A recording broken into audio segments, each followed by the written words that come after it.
sad o čemu smo mi pričali, mi smo govorili o artikulaciji, govorili smo o akcentuaciji, govorili smo o ovim akustičnim elementima, znači intenzitetu, intonaciji i tako dalje. Možda i ponajvažnije bi bila ova cezura. Znate šta su cezure? Cezure su pauze koje pravite u toku vašeg nastupa. Nju zovu, da kažemo, usmena interpunkcija. Recimo, kad imamo takmičenje u besedništvu i sedim ja pregledam radove, ja im stavljam znakove interpunkcije da mogu da dišem. Jer cezura služi ne samo da bi ti stvarao i odvajao logičke celine i svoj govor činio razumljivijim, prihvatljivim onima koji ga slušaju, ili da bi disao. Sad kad vi pitali lekara šta je važnije, respiratorna uloga ili logičko-emocionalna, a lekar bi rekao, pa bre, respiratorna. Što je na kraju krajeva i tačno, jer ako vi ne dišete, jednom minutu umrećete i nema govora. Ali ajde da izbegnemo lekare, nego da mi se zadržimo na ovom. Jednostavno, cezura odvaja ovo što smo sada rekli, logičko-emocionalne celine, budi osjećanje kod slušalca i stalno budi pažnju. I onda ono što je najvažnije, kad ti njemu daješ pauze, ti vladaš sobom, a njega zainteresuješ, on je u stalnom iščekivanju šta će da se desi. Jer ako pričaš bez pauza, pokazat ćemo to ne izgleda nikako. I šta još dobijaš, recimo, sa pravljenjem pauza?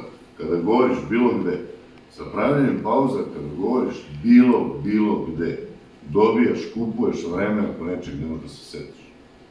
Što je vrlo bitno. Napravite neke malo logičke pauze, da bi se setili onoga što znate. Evo sad, ako hoćete da pokažete kako izgleda kada neko ne pravi pauze i kako izgleda kada neko pravi pauze. Odnosno kako ne treba i kako treba. On je priznao da baš i nije trebalo da bude sveštenik na tom venčanju i većina vas ga je osudila. Ja nisam. Ja sam se zapitala koliko je takvih koji ćute, jer moći se dobrovoljno niko odrekao nije. Ovo je bilo teško, vidite sami. Izgubila sam vazduh. Pa jesam. On je priznao da baš i nije trebalo da bude sveštenik na pomenutom venčanju i većina vas ga je osudila. Ja nisam. Ja sam se zapitala koliko je takvih koji ćute, jer moći se dobrovoljno niko odrekao nije. Uvažio me je. Bar sam ja to tako shvatila. Ajde. Znači, kako ne treba? Nikada nisam uspela da rešim Rubikovu kocku. To je za mene tako preteško i prekomplikovano. Lični rekord, jedna crvena strana i sreća. Kako bi trebalo? Nikada nisam uspela da rešim Rubikovu kocku. To je za mene tako preteško i prekomplikovano. Lični rekord, jedna crvena strana, nakon 5 sati. Sreća.